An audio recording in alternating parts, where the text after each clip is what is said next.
Olá, você ligado no Notícias Agrícolas, eu sou o Guilherme Dorigatti, nós damos sequência à nossa programação, dessa vez para falar sobre o mercado do milho. Vamos acompanhar o que tem movimentado os preços, influenciado nas cotações, e quem vai conversar com a gente sobre esse assunto, ajudar a gente a entender melhor todo esse cenário, é o Roberto Carlos Rafael, da Germinar Corretora, já está aqui conosco por vídeo. Então seja muito bem-vindo, Roberto, é sempre um prazer tê-lo aqui no Notícias Agrícolas. Olá, Guilherme, prazer estar contigo e com todos os ouvintes de Notícias Agrícolas. Roberto, a gente tem uma semana, vamos olhar aqui primeiro para o mercado brasileiro, uma semana a gente tem alguns pontos importantes mexendo no mercado, né? A gente tem altas de dólar, tem Conab revisando expectativas de produção. Como é que está esse cenário para os preços do milho aqui no Brasil? Então, Guilherme, na verdade, eu até adicionaria com o que você está falando. Primeiro, estamos realmente começando, aí estamos num ritmo, começando a acelerar a colheita de milho safrinha, né? Nós tivemos uma semana muito truncada desde a semana passada, até porque foi impacto um pouco daquela medida provisória do governo. E eu acho que é bom a gente até frisar que, apesar do Senado ter devolvido, então não caminhando para frente, eu acredito que no mercado de exportação o pessoal trabalha com receio, porque era uma mudança da regra do jogo. Foi péssimo tudo que aconteceu, seria péssimo entrar do jeito que eles queriam. Então isso daí acaba atrapalhando muito as negociações, né? Tanto que a gente acabou vendo até em alguns dias aí Chicago subindo, porque foi soja, milho, que era para eventualmente estar saindo daqui, saiu lá dos Estados Unidos. Mais soja, né? Porque o milho, na verdade, o produtor ainda não agrada os preços dos portos nesse momento, né, Guilherme? Mas é o que você falou, na verdade, a Conab, ela sinalizou uma produção maior na safrinha, tá certo? Mas eu diria assim, se você pegar os relatórios da Conab, até do USDA, tá? Tem muita informação errada ali, sabe, Guilherme? O que é muito ruim, porque isso traz uma visão errada para o mercado e que eu diria que é até desfavorável para o produtor agora, porque ele está vendo algumas coisas ali nesses relatórios. Por exemplo, o estoque de passagem da Conab, que eles estão falando que teve desse ano, é 7 milhões de toneladas. Se tivesse sido 7 milhões de toneladas, os níveis de preço eram outros, tá? Desde o começo do ano. Então, esses números não são, a gente já falou um pouco disso, são números muito maiores, né?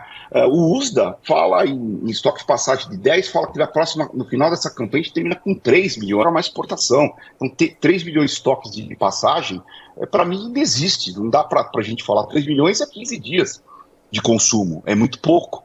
Principalmente quando a gente fala que a safra agrícola nossa, ela começa 1º de fevereiro. E a gente não pode lembrar que em fevereiro e março uma prioridade é para a soja, né?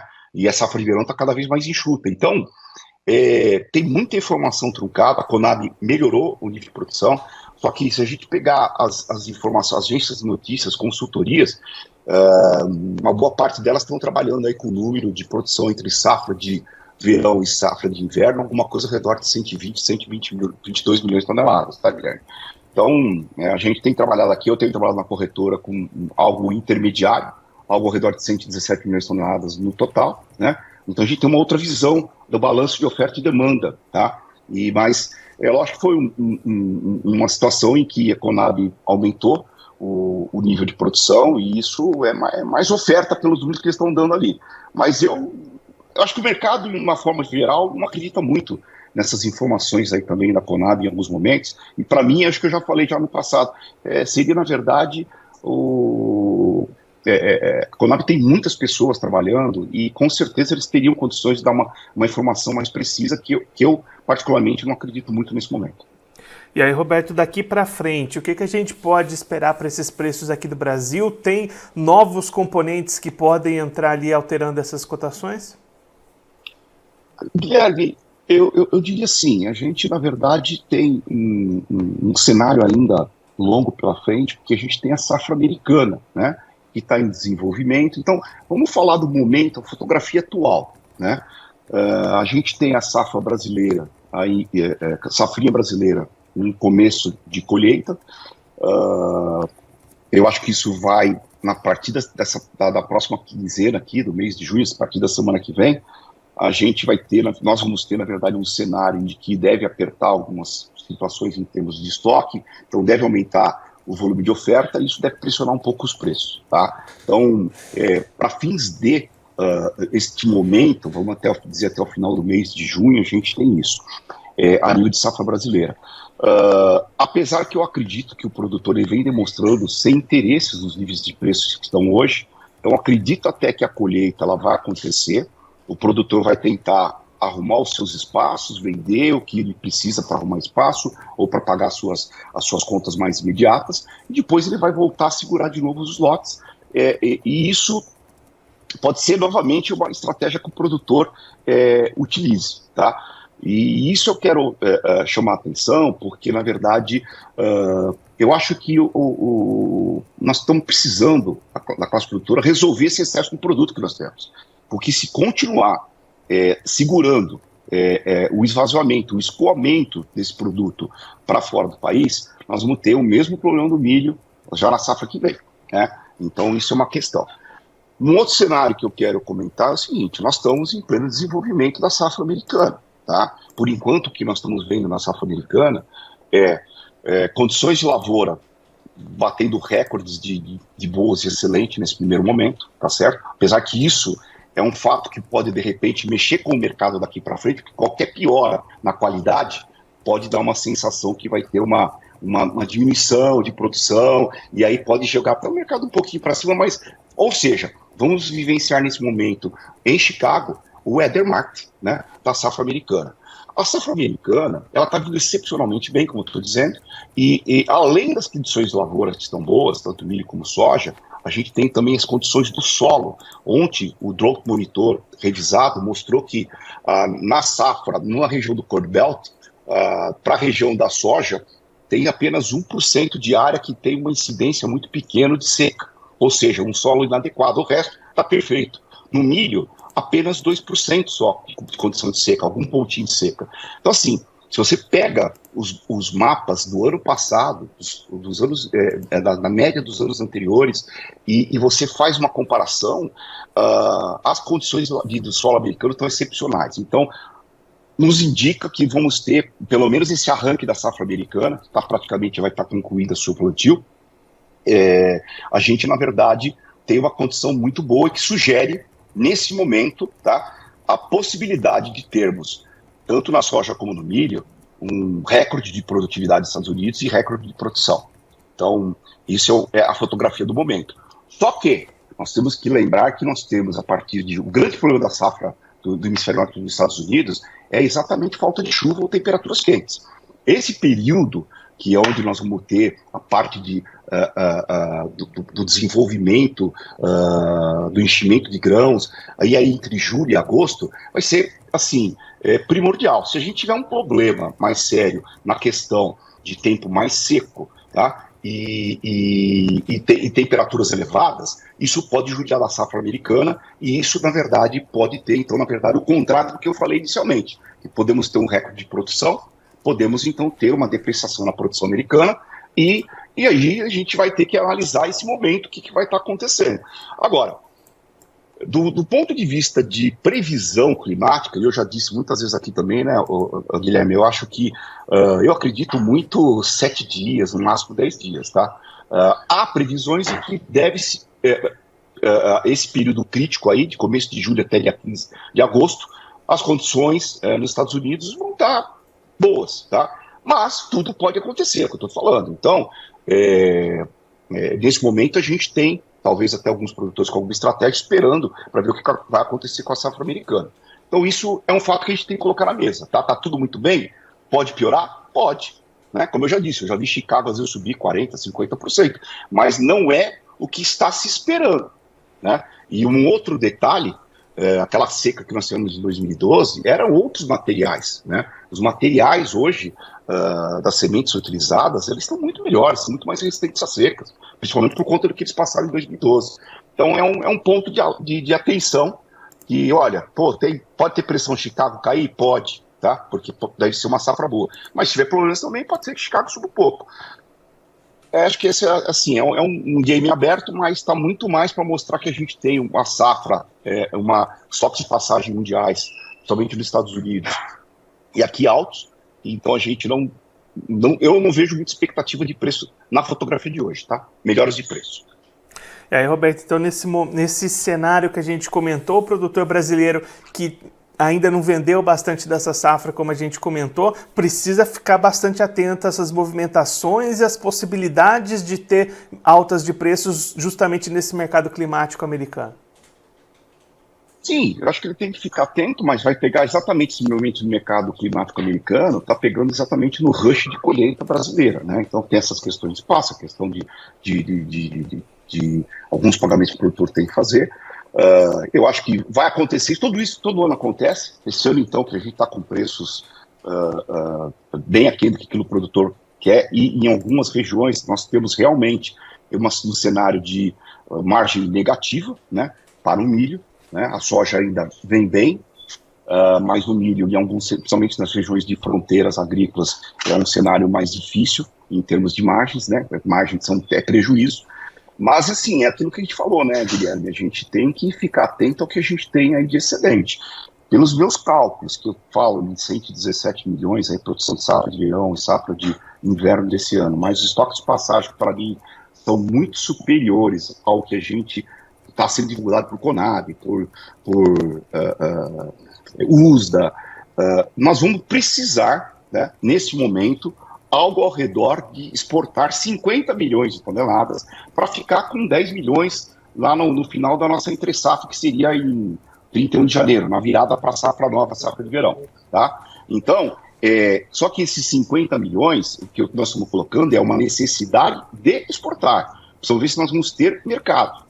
Tá? Então, o Brasil, nesse momento aí dos preços, ele perde para alguns países, como Estados Unidos, que a gente vê, na verdade, Estados Unidos exportando bem a safra de milho, soja não, e você tem a Argentina também. Então, vai ter que chegar num preço que o produtor fala assim, olha, que eu acho que, infelizmente, é difícil falar isso, mas talvez vai ter que vender com prejuízo, mas será necessário nós esvaziarmos esse produto que tem excedente no país. O excedente que eu digo nesse momento, sem saber ainda claramente qual é a colheita, é algo ao redor de 50 milhões. E até assim, vamos falar algo entre 40 a 50 milhões, é muita coisa, né? Então, é necessário essa atenção da classe produtora, onde, além do atendimento no mercado interno, a necessidade de escoamento desse excedente, porque enquanto a gente tiver excedente, é uma oferta maior no mercado interno, os preços continuam deprimidos, né? Então, é algo que tem que ser levado em conta, né, Guilherme? E aí, Roberto, olhando para essas exportações, hoje como é que está esse cenário? A gente já tem line-ups esperados? A gente já pode apontar algum caminho para, de repente, chegar nesses 50 milhões? O que a gente pode dizer nesse momento é o seguinte, houve uma exportação muito fraca no mês de maio, algo ao redor de 400 mil toneladas, mas até foi bom para maio, tá? Esse mês de junho a gente espera entre 1 milhão e 1 milhão e 200 mil toneladas de exportação. No momento agora nós temos 1 milhão de toneladas de line-up nos portos, tá? A gente tem Santos, que ainda tem um programa forte também com soja, né? Então, nós vamos estar começando, julho vai ser inferior junho deve ser inferior ao que foi o ano passado, e a gente precisaria aí, para a gente ter 50 milhões de toneladas, se a gente tirar aí, falar desde até janeiro, de julho a janeiro, então seria 8 meses, 50, vamos tirar 1 milhão que vai esse mês, 49, vai, por 7 meses, nós precisaríamos de uma exportação de 7 milhões de toneladas em média por mês, na minha visão, tá? Então, o que nós estamos vendo nesse momento é um atraso na comercialização. A comercialização para o mercado externo é pífia em relação aos anos anteriores, né? Porque a gente está vendo aí, o produtor não se interessa. Nós temos preço dos portos hoje, na faixa, hoje é 62, 64, chegou até a operar alguma coisa a 65 nesses dias de turbulência do dólar, né? Mas não tem interesse do produtor de muitas regiões, tá? Vai ficar melhor ali para quem está mais próximos dos portos, né? As regiões de originação mais próximas dos portos. Ou que tem algum modal ferroviário, né? Que nem o Mato Grosso tem, mas mesmo assim Mato Grosso, os níveis de preços lá, a gente estão baixos, né? Mas é algo que a gente não está vendo nesse momento, sem tirar o produto do país, algo que possa melhorar, tá, Guilherme? Infelizmente é isso. A não ser aquilo que a gente falou, né? Vai ter uma quebra da safra americana. Ok, vamos ver o que vai acontecer. Como eu disse, não dá para apostar muito nisso, mas é uma possibilidade? tá? Agora, a gente vai ter que ter esse mercado, exportar e esvaziar, porque senão a gente tem uma complicação lá para a próxima safra novamente. E, Roberto, a gente tem aqui uma pergunta do Frederico Paes, que está acompanhando a gente. Ele pergunta: o potencial produtivo da soja nos Estados Unidos e na próxima safra brasileira pode ser um fator baixista para o milho no Brasil, caso a safra americana seja cheia? Pode, para as duas culturas. É aquilo que eu falei, acho que no início. Nós estamos com a possibilidade de ver se continuar do jeito que está, sem nenhum problema climático, somente naquele período falado, em julho e agosto. A gente pode ter recorde de produtividades, tanto no milho como na soja, e a produção também. Então, vai ser um cenário em que preço, para mim, a gente tem que ver, lógico, a gente tem que ver diariamente todos os fatores, muitas influências, por isso que a gente está aí todo dia vendo, analisando, conhecendo esse mercado, enfim, tem que ficar atento a tudo, né? Mas assim, o principal é estoques, né, Guilherme? É estoques de passagem. Então você pega Estados Unidos com milho, e apesar de que lá no início a gente falava que poderíamos ter até estoques de passagem lá para 24, 25, então seria em agosto de 2025, de 60 milhões de toneladas, agora nós estamos falando aí em 53. É menos do que se esperava? Isso se não produzir melhor.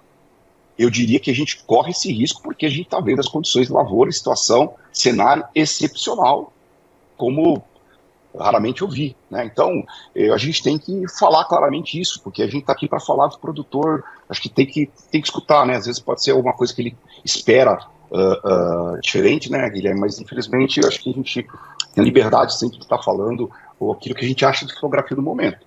Depois, tem que acompanhar no dia a dia para ver se vai acontecer algum imprevisto, alguma coisa. Enfim, então, respondendo a pergunta do produtor, sim, eu acho que é um ponto a se preocupar e isso poderia trazer uma pressão em Chicago. Esquecemos de falar do dólar aqui no Brasil, né, Guilherme? Que eu acho que é um fator de que a gente está vendo a conta chegar, é algo preocupante. Apesar que eu diria que assim, se a gente não tivesse umas reservas cambiais tão confortáveis, esse dólar já era para ter caminhado para um preço muito superior do que está. Então a gente tem uma reserva cambial que, de uma certa forma, pode até inibir um pouco a especulação contra a nossa moeda, tá? Mas que, infelizmente, o que a gente está vendo do ponto de vista de economia, tudo que está acontecendo, né, nesse governo não anda nada bem. Acho que dentro de que muitos esperavam, né? Então, eu acho que tem que se analisar isso também. Tem uma questão do dólar, mas também não apostaria que o dólar possa ter uma explosão por conta dessas reservas que nós temos cambiais no momento, tá, Guilherme? Mas é isso, acho que está respondida a pergunta do produtor, né, que ele nos fez aí. Roberto, muito obrigado pela sua participação, por ajudar a gente a entender melhor todo esse cenário que pode mexer nos preços do milho. Se você quiser deixar mais algum recado, destacar mais algum ponto, pode ficar à vontade. Não, eu acho que é sempre aquilo que a gente fala, o produtor tem que estar atento a todas as informações, a gente tem, inclusive, uma coisa que eu queria comentar, porque às vezes a gente escuta algumas coisas, lógico, faltou a gente falar um pouquinho de preocupações com geadas, tá? Só voltando só um pouquinho, tá, Guilherme? Nós estamos agora num período que eu acho que geadas poderiam ser prejudiciais, não muito mais, porque a gente teve uma safra precoce, daqui até dia 10 de julho, tá? A gente já enxerga até o dia 23, dia 24. A gente está vendo, eu até vi alguns sites especializados mostrando que pode ter problema de geada, mas eu, particularmente, na análise que eu vi, vendo no INPE e em sites que a gente, na verdade, assinamos aqui para ver, a gente vai ter uma queda de temperatura, mas nesse momento, até dia 23, 24 de maio, nós não estamos vendo absolutamente nada também que possa prejudicar as lavouras, principalmente do sul do país, tá? Então esse é um outro fato que a gente precisa estar colocando, que existe isso, mas essa possibilidade de perdas em outras regiões, principalmente no sul, ela está praticamente inexistente, porque não aconteceu nada, e a previsão, apesar de algumas informações que estão aparecendo aí, para mim até vou ir os gráficos de quem está mostrando, mostra que não vai ter geada, mas estão falando que vai ter geada. Então eu preciso tomar muito cuidado às vezes com essas informações, né, Guilherme? Então, era mais isso que eu queria falar, tá? Roberto, eu vou te segurar aqui mais um pouquinho, porque o Everton Matos pergunta, olhando mais para o mercado de hoje, milho caindo na B3, caindo em Chicago nessa sexta-feira, ele quer saber o que tem causado essas quedas nessa sexta-feira para o milho. As quedas na sexta-feira para o milho, a gente pode estar justificando aí, principalmente as condições de lavouras americanas, tá? É o que provavelmente nós vamos enxergar. E a gente tem, na verdade, tínhamos até ontem uma pressão a nível de câmbio lá fora, que hoje, na verdade, até está mais tranquila. A gente, na verdade, estamos com o dólar índice, o dólar lá fora estável, tá? Aqui, apesar de subir de 0,2, lá fora está praticamente estável. Então, nesse momento, claramente o que a gente pode estar frisando é exatamente que nós temos aí um cenário de clima e desenvolvimento de lavouras americanas muito bom, e por isso está pressionando, um pouco um resumo daquilo que nós falamos, tá? Do cenário atual e como é que estão as lavouras americanas. E Roberto André, ele pergunta das exportações, por que tem essa falta de exportação até esse momento? Acho que é aquele fator que você tinha comentado da falta de interesse do produtor em participar do mercado com esses preços, né? Verdade, Guilherme, é isso aí mesmo, né? Na verdade, a exportação está aí, há mercado, mas o produtor não tem interesse, mesmo com essas altas que eu notei, pífio os volumes que foram negociados nos portos brasileiros. Eu acho que o pouco que deve estar sendo negociado, que saiu algumas coisas, principalmente quando deu essa desgarrada aí no dólar, Chicago um pouco em alta também, mas a gente, na verdade, tem aí um desinteresse, e com isso nós não estamos tirando o produto para fora do país. Aliado a isso, nós tivemos esse desastre aí da história da medida provisória, que mexia com tributação de PIS e COFINS, e isso ainda é um negócio que está no ar aí, que eu também disse lá no começo. Uma mudança que ainda não está assim, olha, o pessoal está meio ressabiado. O que será que vem por aí? Porque eles querem discutir isso aí agora, né? Através de uma outra forma. Então, é isso aí. Infelizmente é o que você falou, é a falta de interesse, e aí a gente vai perdendo janelas, né? Oportunidades para atender o mercado lá fora, e vai perdendo janelas, e isso pode automaticamente deixar a gente com volumes a mais de produto na virada do ano, aí, que é aquilo que a gente fala da safra no finalzinho aí de janeiro de 2025 para início da nova safra, que começa em fevereiro de 2024. Roberto, mais uma vez, muito obrigado. A gente deixa aqui o convite para você voltar mais vezes, a gente seguir acompanhando essas movimentações do mercado do milho. Um abraço, até a próxima. Obrigado, Guilherme. Um abraço, bom final de semana a todos e uma boa colheita para quem estiver na colheita de milho também nesse momento. O Roberto Carlos Rafael, da Germinar Corretora, conversou com a gente para mostrar um pouquinho o atual cenário, o atual panorama do mercado do milho aqui no Brasil, também para as cotações internacionais. Roberto destacando um cenário de muita atenção à safra dos Estados Unidos, que vem se desenvolvendo bem até aqui e prometendo recordes de produtividade, e isso está pressionando os preços tanto lá na Bolsa de Chicago quanto aqui na Bolsa Brasileira, a B3, na visão do Roberto Carlos. Para a expectativa do analista, o que pode mudar esse cenário são as exportações brasileiras. Diante das atuais expectativas de produção do Brasil, de estoques de passagem da safra anterior para essa, seria necessário que o país exportasse na casa das 50 milhões de toneladas para trazer um novo equilíbrio dessa relação oferta e demanda aqui no país. Mas o fato é que essas exportações estão bastante lentas até este momento, o produtor não tem interesse de participar do mercado diante de preços baixos pagos nos portos neste momento, e aí corre-se o risco de se perder janelas, se perder mercado, como o Roberto destacando. Neste momento, os preços nos Estados Unidos e na Argentina são mais atrativos do que os preços no Brasil, e isso pode tirar desse programa de exportações brasileiras, que deve ser uma chave para melhorar essas cotações do milho aqui no Brasil neste momento. E aí o Roberto até destacando que talvez seja necessário o produtor negociar mesmo com preços baixos para tentar reequilibrar este cenário de oferta e demanda do milho aqui dentro do mercado brasileiro. Agora, antes da gente encerrar, vamos verificar como é que estão as cotações nas bolsas neste momento. Começando pela Bolsa de Chicago, você vai ver aí na tela, como o Roberto já destacou para a gente, as cotações caindo nesta sexta-feira. Contrato julho 24 vale 4 dólares e 51 cents o bushel, perda de 6,75 pontos. O setembro 24 cai 4,75 pontos, é cotado a 4 dólares e 58 cents o bushel. Dezembro 24 vale 4 dólares e 72 cents o bushel, perda de 4 pontos. E o março 25 vale 4 dólares e 82 cents o bushel, perda de 3,50 pontos. Agora a Bolsa Brasileira, a B3, você está vendo aí na tela, também com cotações negativas nessa sexta-feira, como o Roberto explicou aqui pra gente. Julho 24 vale R$ 57,73 a saca, perda de 1,01%. Setembro 24 vale R$ 61,72 a saca, perda de 1,23%.